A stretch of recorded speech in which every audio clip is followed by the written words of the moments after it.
Let's take a journey into one of the most profound moments in the Gospel of John, a passage where Jesus openly declares his divine identity. We're looking at John 10:22-42, a moment set in the cool winter air. As Jesus walks in the temple during the Feast of the Dedication, what we call Hanukkah today. Imagine the scene. The temple bustling with worshipers, the air filled with anticipation, and Jesus surrounded by those eager to challenge him. This is not just another story from the Bible. Here Jesus makes a bold claim that is at the very heart of our Christian faith. He is the Son of God, one with the Father. Let's break this down together in simple, everyday language. Jesus is asked directly by the people, "If you are the Messiah, tell us plainly." They want a clear answer. Jesus responds that he has already shown them through his works, his miracles, his teachings, his compassion.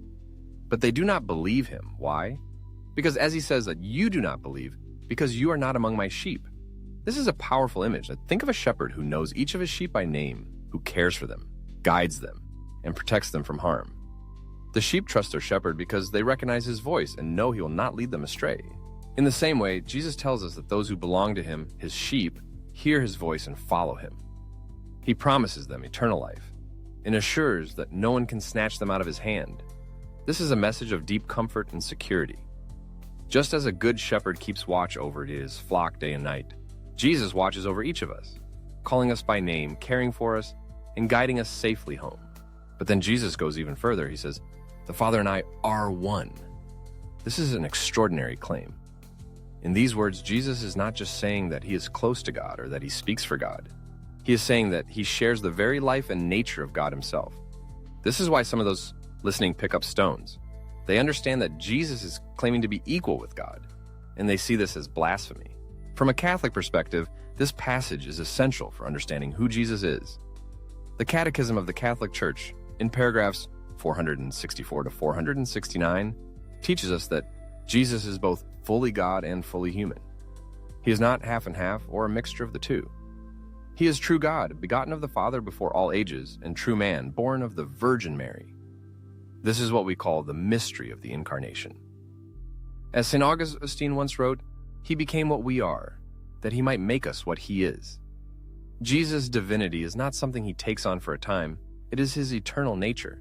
St. Thomas Aquinas, one of the greatest theologians of the Church, explains that Jesus' works, his miracles, his authority over nature, his power to forgive sins, are signs of his divine identity.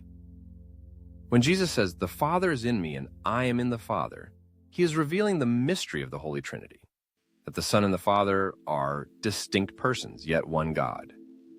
As the Catechism said, the Church confesses that Jesus is inseparably true God and true man.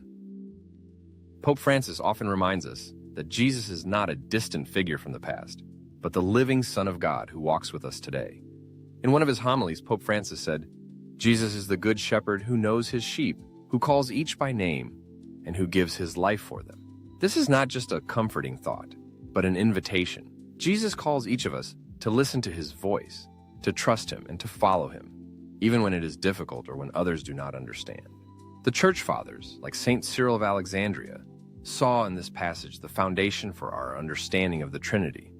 They taught that Jesus' words are not just poetry or metaphor, but a revelation of God's inner life. The Father, the Son, and the Holy Spirit are three distinct persons, but one God. When Jesus says, "The Father and I are one," he is inviting us into this mystery, a mystery we can never fully grasp, but one that fills us with awe and wonder. But let's return to the controversy in the passage.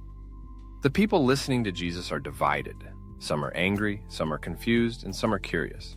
Jesus' words challenge their expectations. They wanted a political Messiah, someone who would free them from Roman rule. But Jesus offers something far greater: freedom from sin, eternal life, and a relationship with God himself. His words are clear and bold, and he does not back down even when threatened. For us today, this passage is a call to faith. Jesus does not force anyone to believe. He invites us to listen, to watch, and to trust. If we are his sheep, we will recognize his voice in the scriptures, in the teachings of the church, in prayer, and in the love we share with one another. Saints throughout the ages, like Saint Therese of Lisieux, remind us that following Jesus means trusting him with childlike confidence, knowing that he will never abandon us. So how do we respond to Jesus' call? We follow him as the Good Shepherd. We listen to his voice, even when it is challenging. We trust in his promise of eternal life, and we share his love with others, knowing that we are never alone. Now let's listen to the passage itself from the Revised Standard Version, Catholic edition. It was the feast of the dedication at Jerusalem. It was winter, and Jesus was walking in the temple, in the portico of Solomon. So the Jews gathered round him and said to him, "How long will you keep us in suspense? If you are the Christ, tell us plainly." Jesus answered them, "I told you, and you do not believe.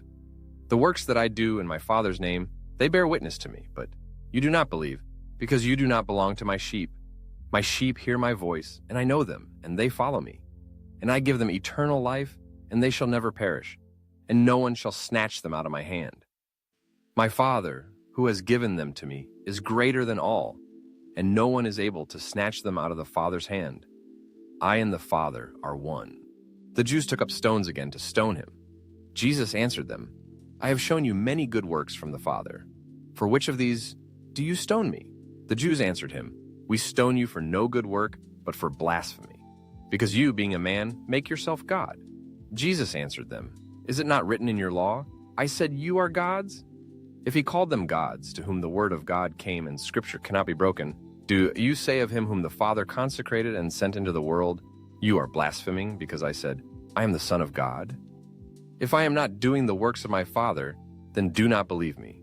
But if I do them, even though you do not believe me, believe the works, that you may know and understand that the Father is in me, and I am in the Father." Again they tried to arrest him, but he escaped from their hands. He went away again across the Jordan to the place where John at first baptized, and there he remained. And many came to him, and they said, "John did no sign, but everything that John said about this man was true." And many believed in him there. If you found this teaching helpful, don't forget to like and subscribe for more insightful Catholic reflections and teachings. May the Good Shepherd guide you always.